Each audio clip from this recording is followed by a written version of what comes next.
It's easy now. Papa got beats making headlines. Come down. Ooh, you make my high come down. Always tripping when you come around. Never have to cut you off like right now. You see, I don't want to drive me. You can say that for your mama. Maybe you should smoke some. Me and try to mail hard. I was loving you good. The vibe was straight. Showed you a couple of things and they feelings changed. I treated you right. Everything was a gift from a time to your bag and the color on your lip. Gave you plenty of Welcome to the Seahawks Man to Man podcast, powered by The Athletic. Shout out to the company. My name is Michael Sean Dugar. I'm here with my co-host, Christopher Kidd. Make sure you follow us both up on the tweet machine. You guys already know where to follow me. Verified. Just look for Black Guy Dreads on Twitter. Chris, talk to him. Never fails. What's up, everybody? It's your boy, Christopher Kidd. Be sure to follow me on Twitter at CKIDD206, and that's CKID206. Special guest with us on the show to continue our pre-draft coverage for all of you draft nerds. I know there are many of you out there. First time on the show, we have Danny Kelly of The Ringer on the program. Danny, what up, man? Seahawks Twitter OG. What's going on? What's going on, guys? How are you doing? Doing good. We're doing good. Very thankful for your draft guide that you have on The Ringer. I need everyone to go check that out. Super good stuff. It makes me feel like a draft nerd. Also, make sure you guys go check out Danny's podcast as well, The Ringer Fantasy Football Show as well. Nerd out on fantasy football. Danny, we're going to nerd out a lot into the Seahawks draft process. Are you ready? Let's do this. I want to start with how the Seahawks got to the point of having 3 picks, because it's really fun to play the hindsight 2020 game. So let's just do it. What did you think? This is a 2-part question here. What did you think of the Jamal Adams trade in real time, and how have those thoughts maybe evolved, looking back at it now? Yeah. I think, to be totally honest, when it first happened, I was like, that's a lot for a safety. And then I think kind of as the Seahawks worked him into their defense, obviously I think the early returns weren't super promising. Their defense just got markedly worse. And I don't think that was necessarily his fault, but I think, when you trade 2 first rounders for a guy, you expect the early impact and a really obvious impact. And I don't know if it really happened, but then it did feel like they started to get him more intelligently involved, fit him into their offense, but not try their defense, but not try and make their defense all about him kind of deal. So I think they struck that balance later in the season, this last season, and it started to look a little bit more promising. But I think at the end of the day, I'm ready to let it develop and prove me wrong, but it still feels like it was just probably not the right choice. I don't think he's necessarily a 2 first round draft pick kind of player necessarily. I think he's a very good player, but I mean, that's just a lot to give up, and it kind of hamstrings your whole draft if you don't have a first rounder. So I would say I probably look back. I would say they might not make that trade again.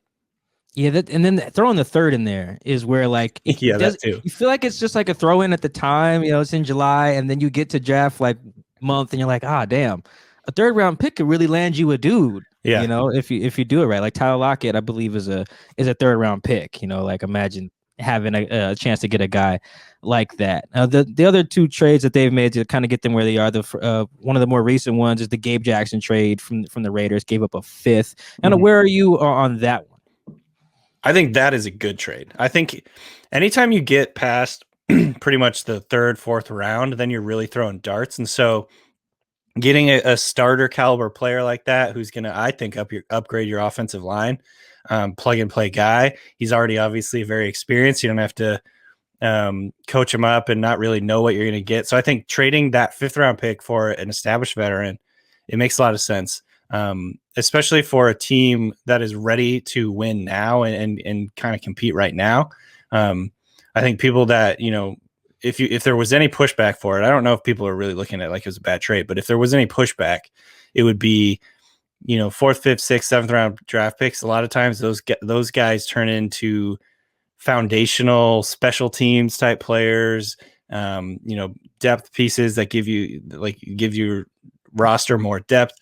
And it's those if you punt on these like mid to late round picks too often, then like it can affect the overall composition of your roster in the long term. I think you just can't afford to pay veteran guys to do like the back end stuff. So I think there's like potential long term ramifications for those kind of trades. But at the end of the day, I really like that trade. I think it was a really, it was a good thing for the Seahawks. I think it's going to help them in year one. And honestly, that 5th round pick probably wasn't going to help them a whole lot in 2021. I'm going to rattle off a list of names here and then tell everyone what they have in common. Michael Bennett, Gabe Jackson, Nick Vannett, Quandre Diggs, Calais Campbell. I can't remember the dude's name. There's a kicker in there from the Vikings. Chris, do you know all those people have in common? It's okay. I don't know. I'm sure Danny. Do you know what all those people have in common? Were all they traded for 5th round picks? They were all traded for 5th round picks.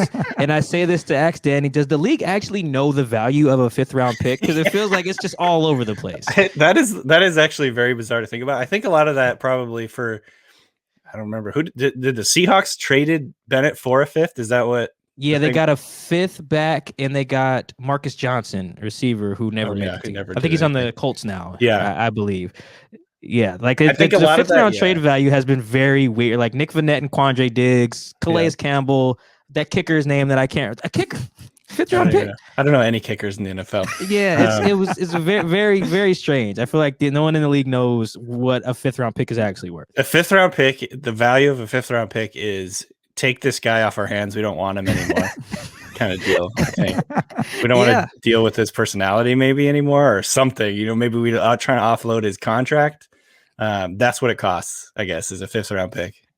The last one here, I would imagine you're okay with this one, especially what it did for the team. But like they give up a 7th, I think, to bring back Carlos Dunlap. Where you at on that one?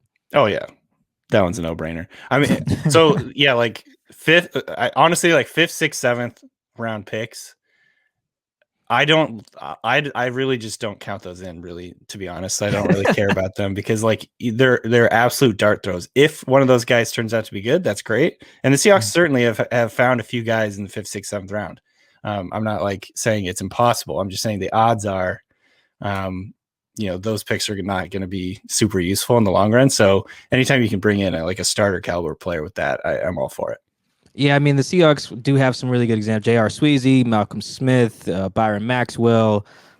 There's some other like Sherman was a 5th rounder. I think. Yeah, Sherman, Cam are 5ths. Yeah, like so. Those are all the exceptions and not the rule. There's for every J.R. Sweezy or a David Moore, there's an Alex Magoo or a Kenny Lawler or a Zach Brooks. And if you don't know who the last 2 people are that I named, that's the point. Kenny Lawler, was he a receiver? Yeah, from Cal. Yeah. Oh, yes. Okay, I remember this. I remember getting vaguely excited about that. Yeah, because me and Chris are Wazoo alums, so I remember Kenny Lawler. I think he played with Goff. I want to say, and was they ran the Bear Raid or the Air Raid or whatever at the time. So all the receivers put up numbers, but it doesn't mean you'll last. He was a skinny dude, I think, right? Like, yeah, very, very, very skinny. Yes, that was his thing. But he was solid. But yeah, I don't think he ever played for anyone. 7th round pick. I want to plug your draft guide again, man, because like I said, I loved it. It makes me feel like a draft nerd. Because I want everyone to be clear. If you're really into the draft, you're a nerd. Embrace it though. Like that's fine. Like I've embraced the nerdiness of just football in general with analytics and everything. Like whenever Mina says DVOA on ESPN, I'm like very hype. I'm like, yeah, one for the nerds. Like I'm very cool about that. But when you did all the scouting reports for this draft guy, like how many times when you were scouting prospects were you like, man, this is a really Seahawk-y prospect? Oh, that's a good question. I think so. To be totally honest with you, I feel less confident knowing what a Seahawk-y player is these days, because I feel like some of their, the length things with quarterbacks early on in the tenure there, I'm not sure that's necessarily quite as strong of a rule. Like you used to have 32+ inch arms, and you have to be like 6 foot even at least to kind of be like considered in the pool. But now they got guys like DJ Reed and whoever, and they've just been a little less stringent about those rules. So to be honest with you, I don't feel like I have as strong of a grasp on what they're looking for. But generally speaking, elite athletes that's going to pique their interest. Guys who love ball, guys who are super gritty, play hard. Running backs, I think, are pretty easy to figure out. They're looking for guys that are going to try and like run through your face essentially. And And like last year, for instance, DJ Dallas was the guy that I had pegged for as like a Seahawks target the whole way along, because just the way he plays is so Seahawk-y, like grit. He's like playing special teams. He's a former quarterback.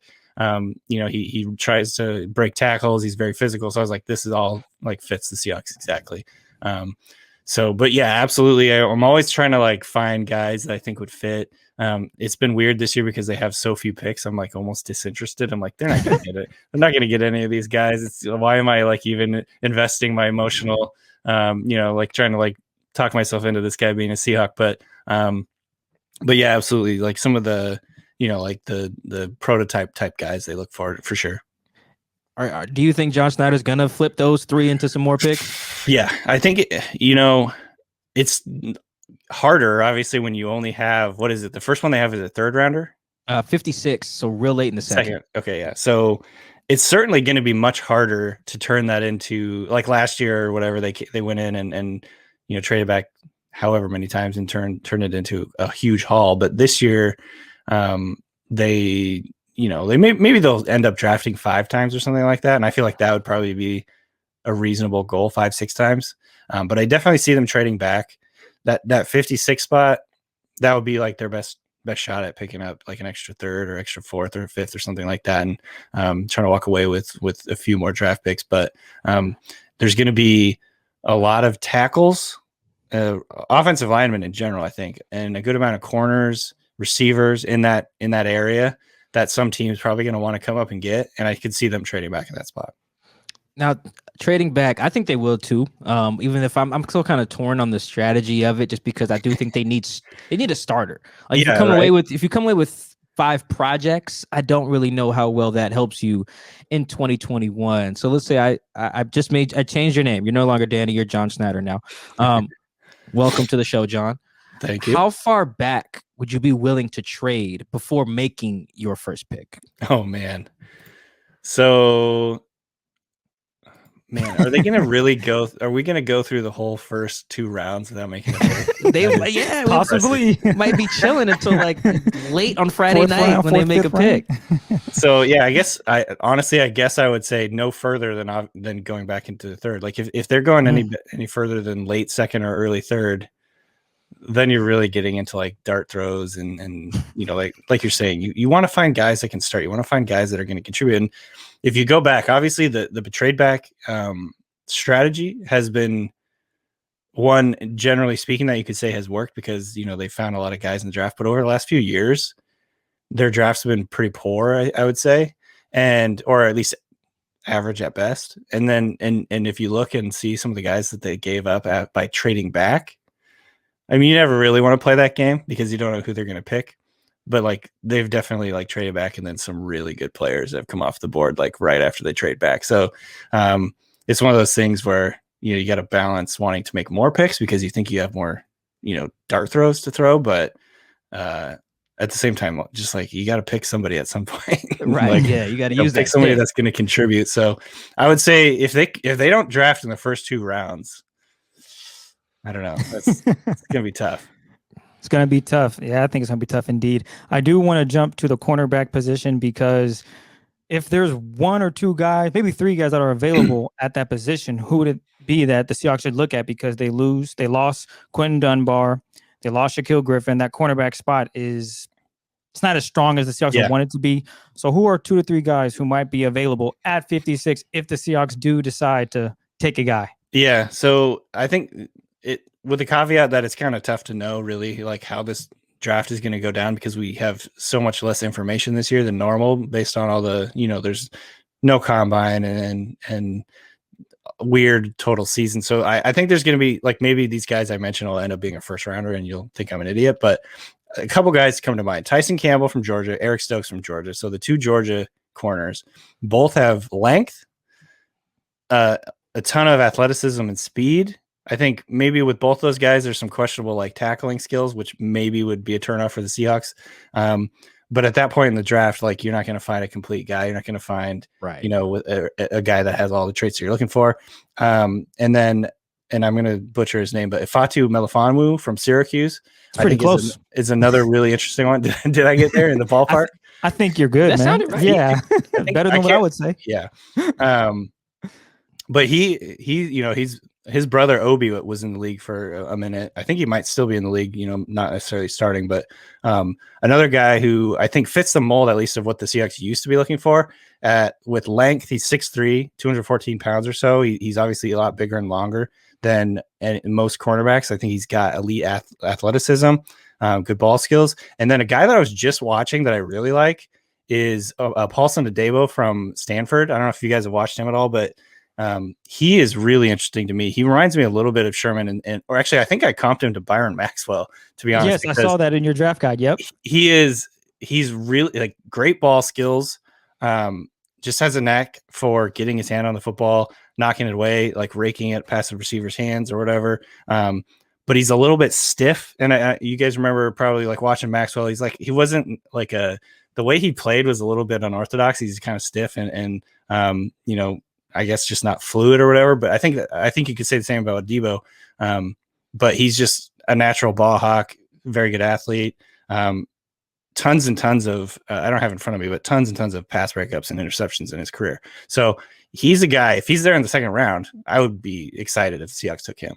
And you mentioned your draft comparison and your draft guide. I really like that you tied in different sports. Like I forget who it was, but you compared him to the athleticism of Nate Robinson. Yeah. Are you the first person to do that, where you touch on different sports and you combine the two in the comparisons? Oh no, I'm sure I'm not, but I always really like the cross sport comparisons because it gives you an idea of like the type of athlete they are. So it was Rondale Moore had I think it was. I want to say maybe I put Golden Tate and Nate Robinson was the comp. I think that was it. Yes, because I was like, that's dope. Basically, I was like, as a player, he's sort of got the Golden Tate. He's you know quick, elusive, breaks tackles, gyroscopic balance. But like as an athlete, he is explosive. He was like a 5'7" dude in high school, and he was dunking.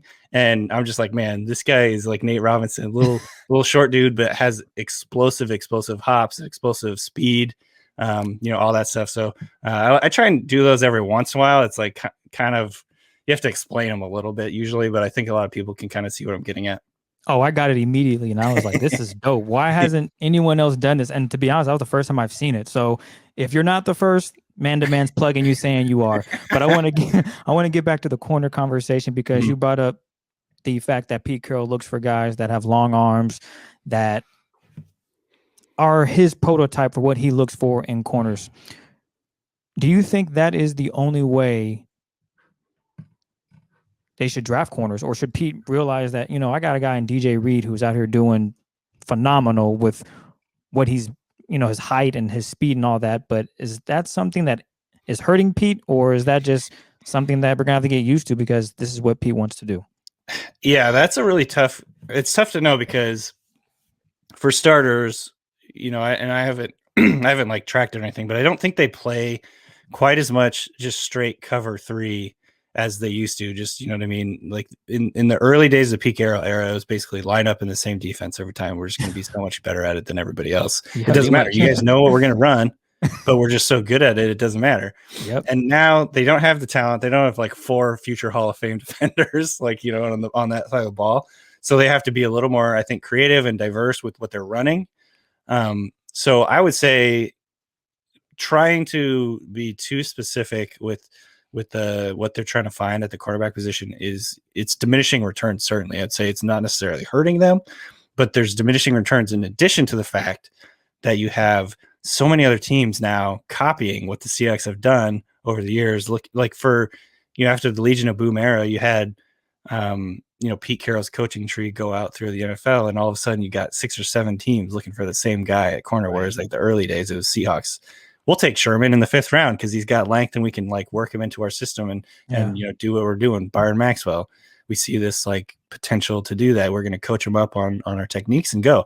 But now there's like, number one, too many teams are doing it, and number two, I think it's becoming more clear like Sherman was special, you know. He's not just like a tall guy. Yeah, it's not like you can just put a tall guy in there and he can do what Sherman's going to do. Sherman is in a like Hall of Fame caliber player. It just, you know, it just worked out like that. He was the first guy they sort of tried that with, but yeah, so I think expectations should be that you're not going to be able to just keep finding guys like that in the middle rounds. So maybe this is the year. Well, obviously they don't have a first rounder, so they're not going to pick the guy in the first round. But maybe this is the year they like go a little earlier at corner and try and find a guy that's going to like just actually be really good rather than trying to coach him up.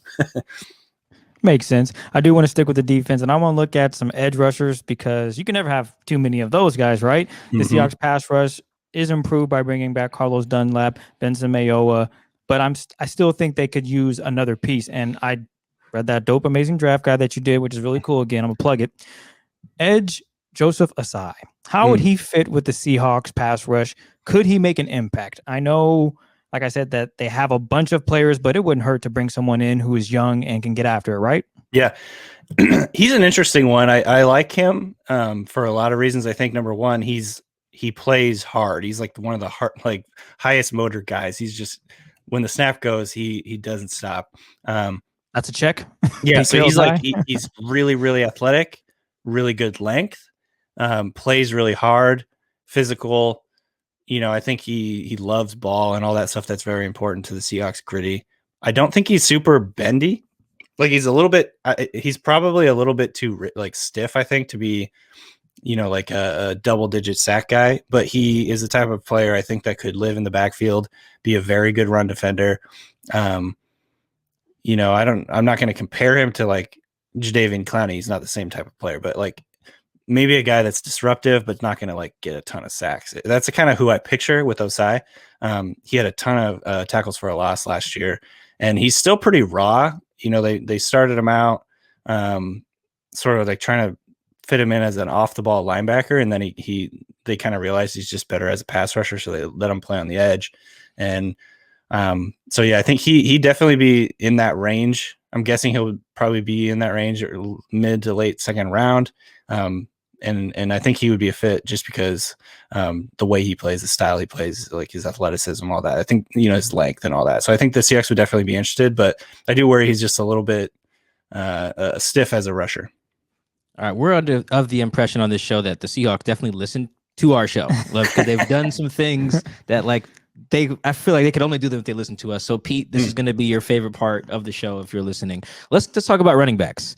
I don't think that's a position that Seahawks Twitter wants to hear about them considering with only 3 picks. But just what are your overall thoughts on, you know, this class of running backs?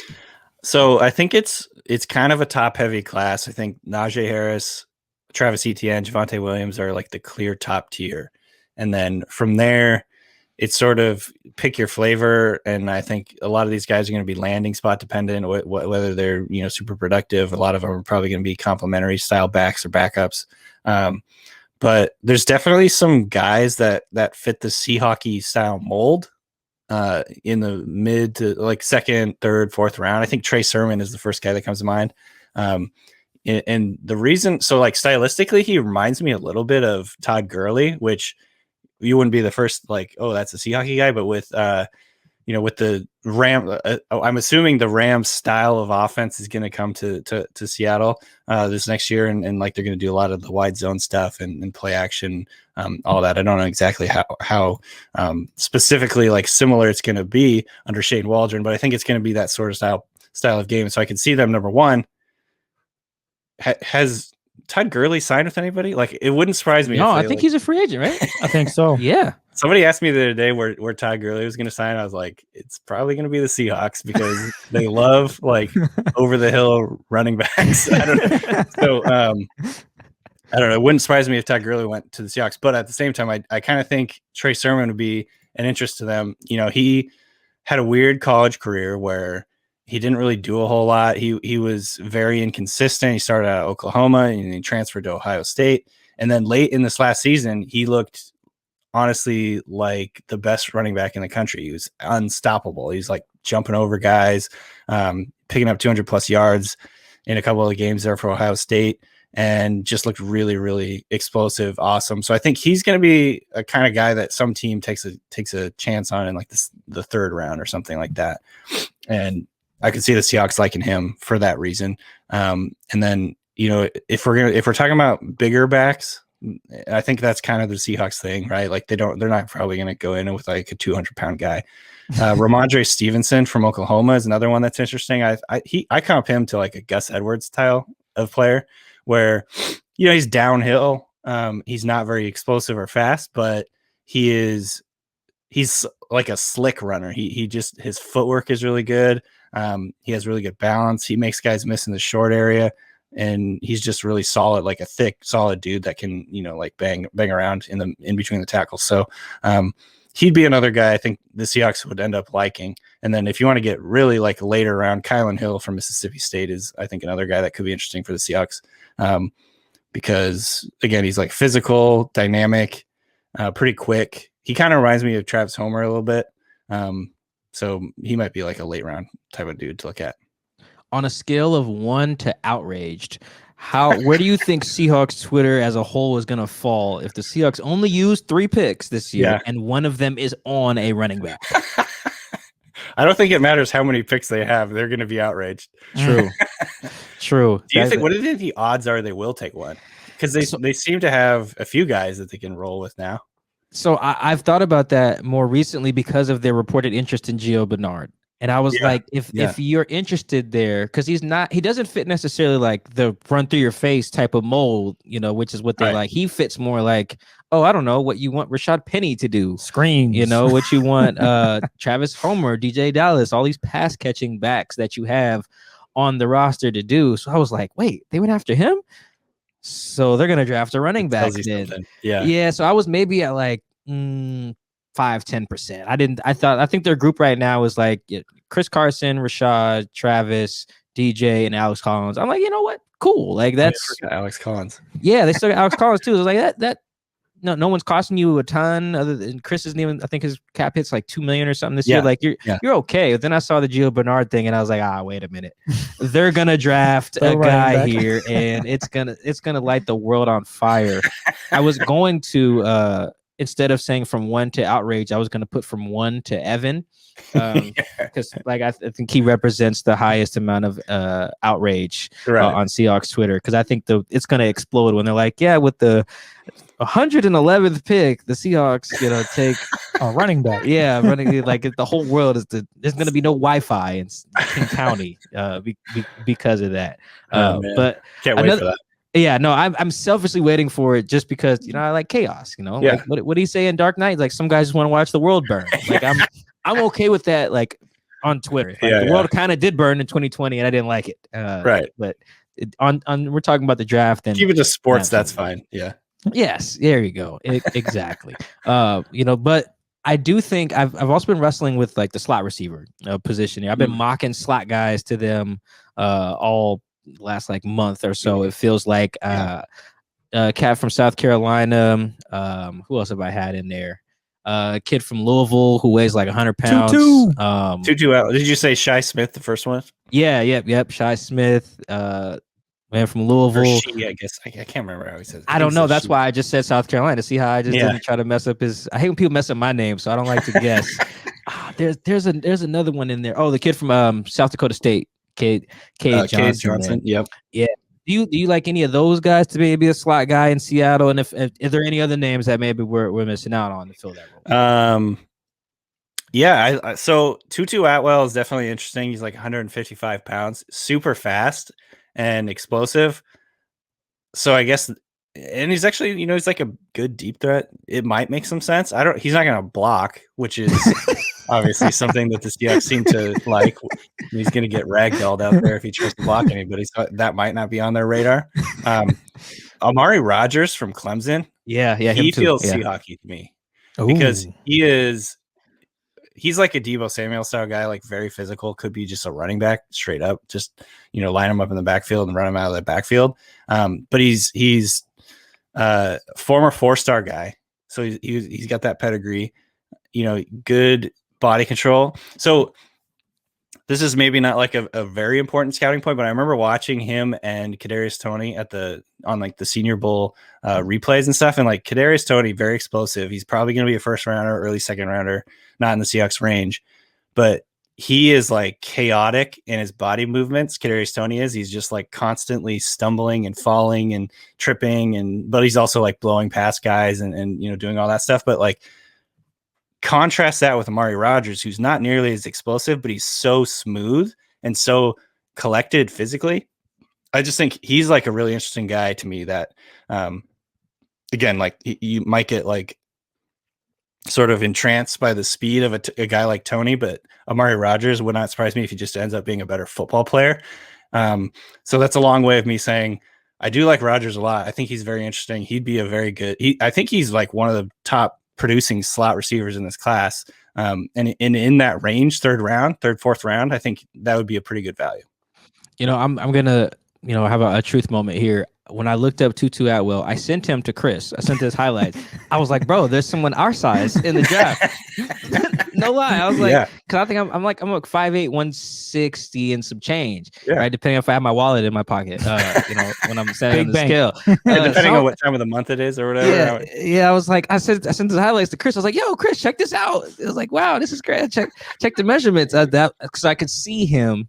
If he is drafted by the Seahawks or any team, whatever team he's on, he seems like a big candidate for like to have like a cult following on that fan base, kind of like Puna Ford does here in Seattle. Yeah. John Ursua kind of has his little hive here too, or like John Kuhn in Green Bay for like a different reason. Like there's those guys, Thielen in Minnesota. There's just some guys who get like the cult following, so that's why that's partly why I sent him to Chris as well. I was like, yo, there's a guy in there. It's like he can rep for the little guys if he starts to ball out.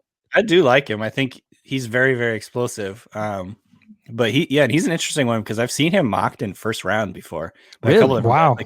I want to say I saw McShay. This was like 2 weeks ago. Had him at 33 overall. Wow. And then Daniel Jeremiah, when he first did his first mock, he was in the first round. He's subsequently dropped him quite a bit. I want to say he's like not even in the top 50 anymore. So I don't know what that means. Like the NFL is maybe a little bit all over the place on this guy, but he's like a 4-star guy, really explosive, really good speed. It's just like the Devontae Smith question. He's like really skinny, too small for the NFL maybe. But Marquise Brown was a first rounder, so maybe not. Yeah, he's carving it up. Yeah, he's doing good. That's my comp for him. He's just, kind of like a small speed guy. And I don't know if he would necessarily fit with the Seahawks, just because he's not going to block for anything. Now, Mike usually throws people in the spotlight, and I'm going to do it here because, well, I'm hoping I can do it because hopefully you've seen these movies. You've seen the Avenger films, right? Yeah. Okay, so we're going for it. All right. Let's go top 7 NFL Draft 2021. Give each player 1 through 7 a character from Avengers. Who you got, man? So who's going to be captain? Oh no, this is going to be tough. Okay. Let me pull up my list here. So who's going to be Captain America? You can. So we got Captain America. So who's Captain America in this list on 1 through 7? I mean, I guess Trevor Lawrence. There we go. Captain America during the era where he had like long hair and a beard. See, I knew this would work out. Okay, that's perfect. So number 2 is now I'm forgetting his name. He is now Captain America. What's the brother's name? Help me out here. I'm forgetting his name. Oh, the new Captain America guy from like the Endgame. I thought everybody died. What's his name though? Rogers? No, that's Steve. That Rogers. is Captain America. Dang. Black Falcon. There we go. Oh, the Falcon. Who's the Falcon? Yep. I thought you were talking about. So on the Falcon show, there's like a literal new Captain America. I can't remember his name. But he sucks, so it doesn't matter. So the Falcon. Ooh, that's a good one. I'm going with Jeremiah Owusu-Koramoah from Notre Dame. Nice. Because okay. He flies around the field. He is explosive. He like comes out of nowhere and just like lays out a dude.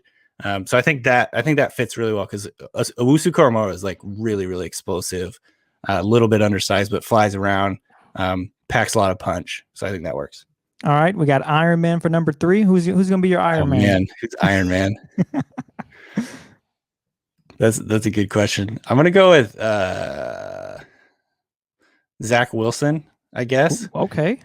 Here's why. His grandfather owns JetBlue. Case closed. So he's rich. And he's like got a baby face and he's like kind of cocky. I think these all kind of like work together. Perfect. Okay. 4, I guess, we'll go Spider-Man. Spider-Man, shoot. Oh, I gotta go with Tony, Kadarius Tony. Because he's chaotic, he's flying all over the place, he's like changing directions, you don't know where he's coming from. Gravity doesn't necessarily apply, he's just kind of all over the place. So I like that one. All right. Gotta go Hulk smash. Who we got as the Hulk? Oh. Let's see here. I'm going with Najee. Ooh, okay. Is that a good one? I guess that's a good one. I'm just thinking of like he's just like physical, big physical. Yeah, kind of runs all over the defense, smashes guys in the face.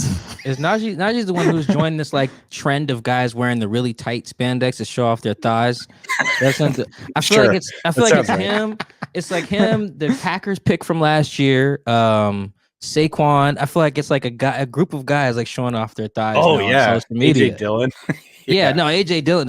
You want to talk about Hulk? Oh, that's Najee Harris has quads that could rival AJ Dillon. So he's got hulkish quads. I'm gonna find the picture. I'm pretty sure he sent a picture of himself to AJ or Saquon. Like, yo, I'm Check here with the thunder thighs. Like, I'm pretty. I gotta find it. But go ahead. So that's 5, if I'm not mistaken. If my math serves me well, we're gonna do 6 because I can't remember 2 other guys. What's the man that shoots the bow and arrows? Help me out here. What's his name? Hawkeye. There we go. Who's Hawkeye? Shit. Here, let's see here. Probably not Mac Jones. That's actually a really good one. It's the guy no one wants. And that's a good point. No one wants Hawkeye. Superpowers. He's just accurate. I was now we're just talking on an Avengers rant. I don't know how we got here, but I was just talking about like how all of them have superpowers and like he doesn't. He's just a guy. Yeah, just like you just shoot. But like where do they get you? Like anybody. He's an archer. Yeah. Yeah, anyway, you do an Olympic sport, that's like your superpower. It's like that's not a superpower. I said 7. We're gonna end it at 6. Thank you, Danny. You killed it. That was dope. I'm sure everyone listening is gonna be like, that was really good for him being put on the spot. So that was great. Thank you. Oh man. No, you know what? We're talking about quarterbacks. We threw Mac Jones in there to make fun of him, but I do actually want to talk about quarterbacks. I want to ask this question, Danny. How many circus tents are we up to now? Ooh. With the Russell Wilson saga in terms of drama and everything. Our most recent update, if you can count it, is Tyler Lockett's comments on Zoom Tuesday afternoon, where he basically was asked, hey, what's wrong with the offense? And he was like, well, we couldn't adjust. We had to learn how to adjust. And adjusting was tough for us. He kept saying putting everyone in there. Yeah, but there's some reading between the lines going on Seahawks Twitter because that's what happens there. So how many circus tents are we up to now with this whole thing? I would say we went back down. So at the peak of the drama, I think we were probably around a 4 top. Yeah, 4 out of 5. Because you start getting Doug Baldwin tweeting about it, like really, like subtweets. You got Richard Sherman going like the eyes emoji about stuff, and even Jermaine Kearse is like joining in. It's like all the old Russell Wilson bullies, basically. Like all the guys that hated him, even though he was their quarterback or whatever. Kind of a weird sort of dynamic there, but nothing new. Like Doug Baldwin's been subtweeting Russell Wilson since 2012, I think, but. And then I think over the last few weeks, though, it's kind of diminished. I think it seems as though he's here for at least this year. It seems as though he started to say "Go Hawks" again. I'm talking about Russell Wilson. He started to say "Go Hawks" at the end of interviews, so that's always a good sign that he's like bought back in. He's here to be a Seahawk for another year. The Seahawks did make a few moves, I think. I don't know if it was to placate him, but I think a few of the moves are solid additions to the offense, like the Gabe Jackson thing. I really like the Gerald Everett signing personally. I think he's a really good player and could really elevate their offense. Now, obviously, you could ask, like, have they done enough? I don't know, but it feels as though they've sort of patched things up a little bit. I know that Brandon Marshall came out and said that they've made their peace. Yep, everyone kumbaya'd it up. Yep. So. We're down to 3. We're down to 3 big tops. But Doug Baldwin, I think he's still tweeting about it. So, as long as he's out there tweeting and kind of like trying to rile everybody up, I think we'll keep it there. Of all the things that happened in the Russell Wilson saga, and this probably sounds weird coming from me because that was part of the story that kind of blew a lot of this up. Yeah. But of all the things that were like ridiculous to you, whether it was a tweet or someone, a talking head, just what was Debo? You're like, Jesus Christ, we're really doing this right now? Ooh, that's a good question. I don't know. It didn't, honestly, none of it felt all that ridiculous. I think it was like the thing that was a little bit ridiculous. It felt like both sides were putting stuff out through different medium. Like, you know, you have like the Russell Wilson camp, talking to Dan Patrick or whoever, and like trying to like give their side of the story and make the Seahawks look bad and make the Seahawks look cheap or whatever. I guess the one ridiculous thing that did come to mind is Russell Wilson calling out his offensive line. And I was curious whether that was actually like a big deal, because I think some people on Twitter were like, you know, his offense, like Dwayne Brown's gonna have to like code red him now. You know, they're gonna have to like go take a sock with some soap in it and like hit him and, you know, like get him in line, because he's talking trash about the offensive line. Or maybe it was just one of those things where like they don't actually care. I don't know. Like I haven't been in that locker room. I don't really know like how it operates, but I think the reaction to people looking at him and saying, you know, oh, I'm tired of getting hit, that was like a little bit ridiculous to me. Yeah, I think, and I haven't done a ton of digging on how the O-line feels about. Done a little bit, and it's mixed, as you can imagine. Yeah. Here's the issue that you run into with a lot of these guys is they're not plugged into the context around a lot of comments. It's just the Bleacher Report update on their phone, or the graphic that they scroll on YouTube, or what a family member says secondhand, and really they didn't read the whole thing. They just saw the thing. Yeah, so then it's like a game of telephone is how it gets to some of these guys. So it's not necessarily the I'm tired of getting hit. That if you hear the quote, you're just like, oh, okay, you can feel away. But if you get it like third hand, and by the time it gets to you is, hey, bro, Russ said you guys are trash, right? Well, then your reaction is different. You're like, wait a minute, hold on, Russ said what now? He said you're the only reason that I'm not a future Hall of Famer yet, or something. No, it's it could get to you know the line. Like it depends on how it gets to someone like Dwayne. If it gets to him like, hey, Russ said he can't beat Tom Brady because of y'all. It's like, wait, they're holding me back. I feel like I don't remember the quote off the top of my head, but wasn't it? You might not remember either, but wasn't it like basically they said, "Aren't you tired of getting sacked?" And he was like, "Yes, I'm tired of getting sacked." Like it was like really not that. It wasn't like he was calling them out. It was just like, yeah, we should get sacked less. Well, yeah, it seemed like a little calculated in that like Jason LaCanfora had tweeted out the number 394, which is how many sacks he's taken, and then Dan Patrick was like using that number the very next day as like a talking point, and then Russ is like, well, yeah, since we're talking about it, yeah, no, that sucks, 394, and like it's like you said, it kind of felt like, wait a minute here, like is this a this feels very like pointed at like where we're going here. We're trying to drive the narrative. And yeah, and if you're just seeing it that way, if your old lineman's like, wait, okay, hold on. You know this guy takes some of his own sacks and gets into this debate. I think they'll be fine when offseason program whenever they get together. At this point, we don't know. But yeah, there was some of that. Like even if I reported on the story again, so I know. But like I enjoyed Danny's commentary with the circus emojis. I just really enjoyed that. Even though I was like, no, this is a thing. But I was like, you know what? Some of it is kind of just like, what are we really doing here? Yeah. There's a little bit on both sides, I think. Like it's overblown, but also, you know, it is real. It is. The biggest question though, Danny, how does this story end? Does this story end with a new chapter and Russ is back in Seattle after 2022? Or is this going to be, hey, this is it. I'm done. Great year, but I'm out of here. Yeah. So I think this is not a cop-out, but I think it does. This year is sort of pivotal, like how things go with this new offense and new offensive system. Shane Waldron, if Waldron turns out to be, you know, like maybe the next, you know, I'm not saying he's going to be McVay, but like a good version of like the McVay tree of coaches.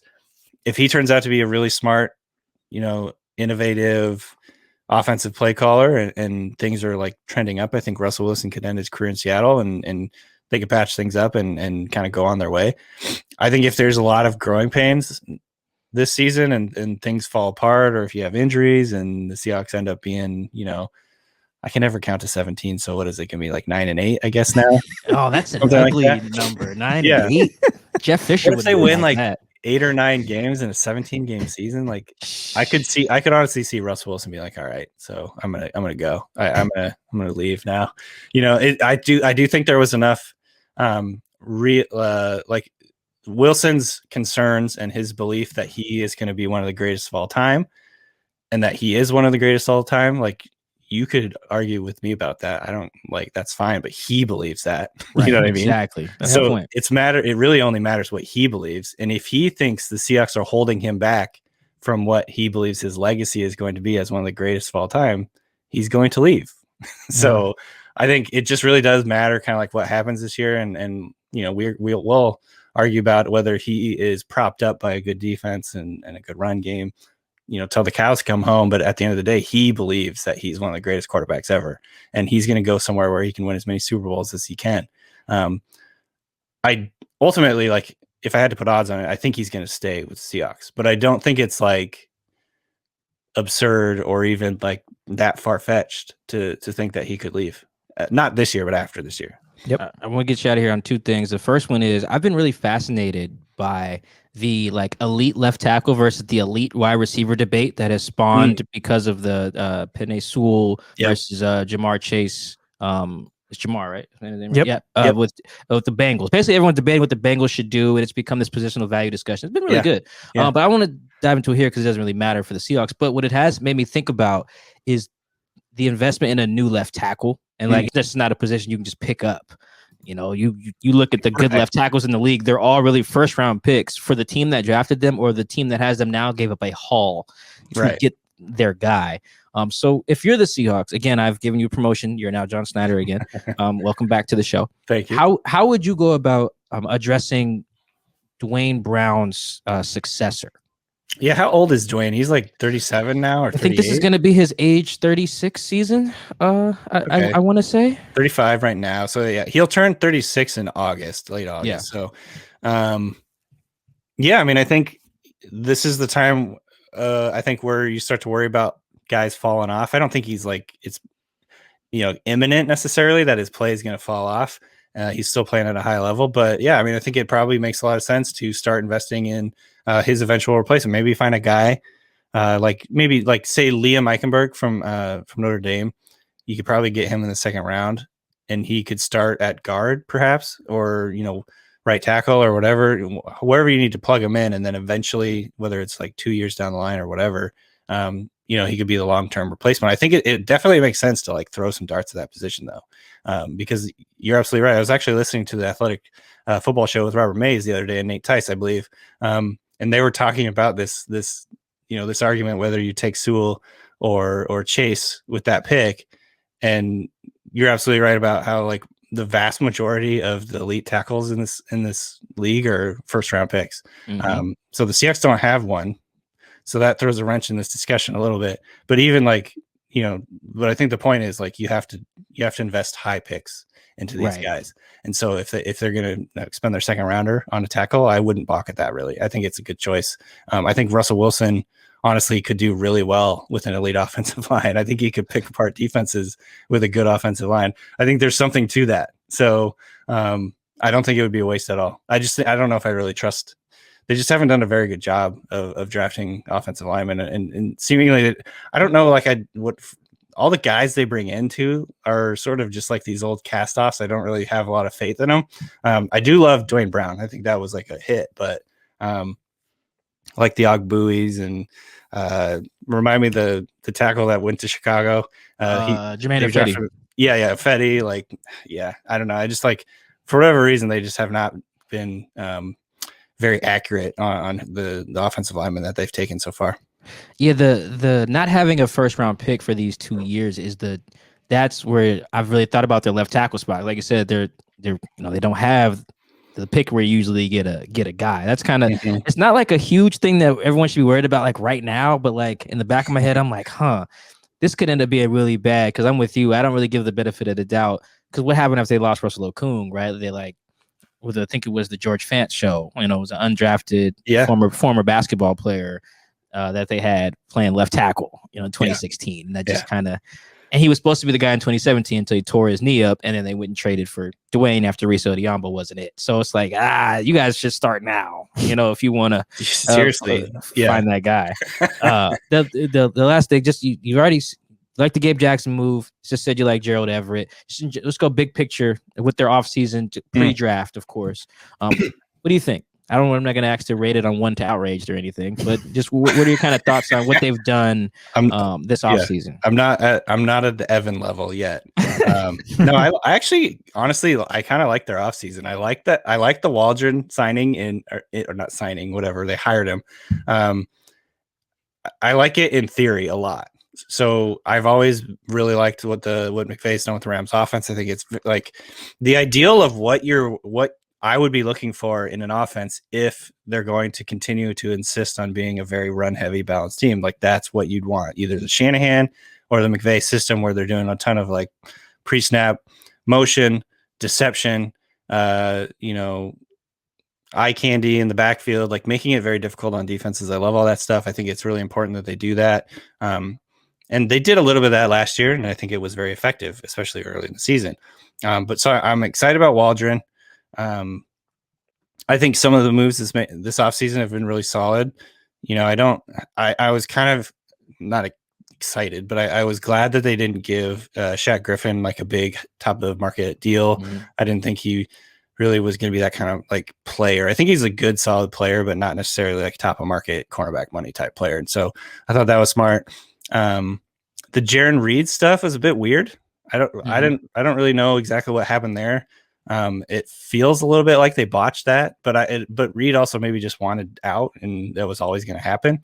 But yeah, I would say overall, I feel pretty positive, honestly, about what they've done. Like Kerry Hyder, the more you dig into Kerry Hyder, he sounds like a pretty underrated guy. Potentially a good value for what they got him. I don't know if Ahkello Witherspoon is going to be a starter, but he certainly seems like a solid depth guy for them and doesn't make them married to like having to spend their first pick on a corner. It kind of gives them a little bit of options going into the draft. So it's not like a flashy offseason, but I do feel pretty positive about everything they've done. Yeah, Kerry Hyder reminds me a little bit of Quentin Dunbar from last year, in that no one over here really knew about him. And then they did their Googles and, read some Pro Football Focus stuff and a couple film studies come out. Yeah. And you're like, oh, he's good. This is great. Yeah. It's like, oh, we've talked ourselves into the thing. Now, obviously, Quentin Dunbar had other issues, with the legal stuff and everything. But like at this point last year, the Quentin Dunbar thing was great. It's like, got a guy. He had that high Pro Football Focus grade through the first 9 games of the season in 2019. Like it was widely considered a great move. And Kerry it feels similar. That like there hasn't been the same revelation, I don't think, with Gerald and Ahkello. Like if you had an opinion on them, you have it still, and if you didn't, you don't. Like Kerry was the one. It's like, yo, wait a minute.